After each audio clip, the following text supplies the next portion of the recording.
Aktar minn 600 anzjan u anzjana ħadu sem fi programm nazzjonali ġdid tal-iscreening tal-għajnejn.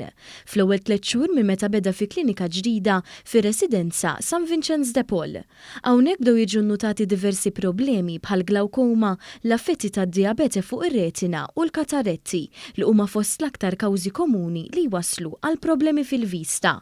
Din il-kampanja li hija mirata l-anzjani li għandhom bejn is-60 u 80 sena għandha lan li kull kundizzjoni fil-vista tiġi identifikata fi stadju bikri u l-kura tibda mill-ewwel. Dan spjegatu iktar f'dettall il-kirurgu tal-għajnejn Sara Refolo Azzopardi mal-mikrofonu ta' One News fejn qalet li t-testijiet tal-oftalmoloġija bdew isiru għaliex ir-riskju ta' dawn il-problemi jiżdied mal-età u jwasslu għal tnaqqis fil-kwalità tal-ħajja tal-persuna. Meta bdejna dal-screening qed insibu ħafna nies li għandhom il-kundizzjonijiet li ma jinħassux, dak li jkun ma jħoss xejn ma jkunx jaf li hemm problema. Waħda mill-iktar affarijiet komuni li sibna hija li l-pressjoni tal-għajn tkun elevata u ġieli qed insibu anke ħsara fin-nervituri li lilna jissuġġeruna li hemm bidu ta' glawkoma.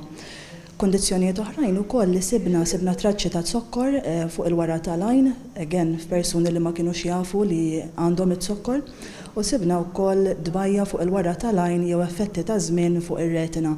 Waħda mill-infermieri li tħossib l-screenings Antonja Elija qalet kif sa issa qed ikun hemm medda ta' 200 persuna fix-xahar li jmorru għal dawn it-testijiet.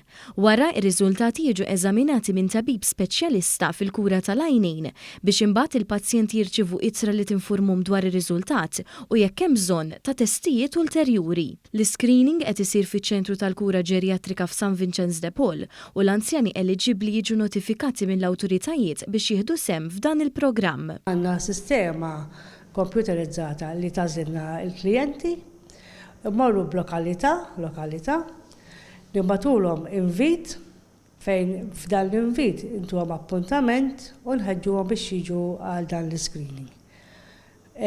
F'dil klinika qiegħda maqsuma fi 3 affarijiet fejn niċċekkjawlhom il-vista tal-għajnejn, il-pressjoni tal-għajnejn u jittieħdilhom ritratt ta' wara tal-għajn.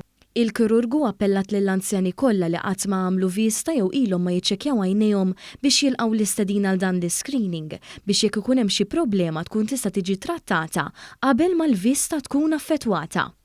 L-iskop huwa li mhux biss ikollna popolazzjoni ta' anzjani b'saħħithom minn affarijiet oħrajn, imma li dawn l-anzjani l-vista tagħhom tibqa' tajba u jkunu indipendenti u kapaċi jkomplu l-ħajja tagħhom normali.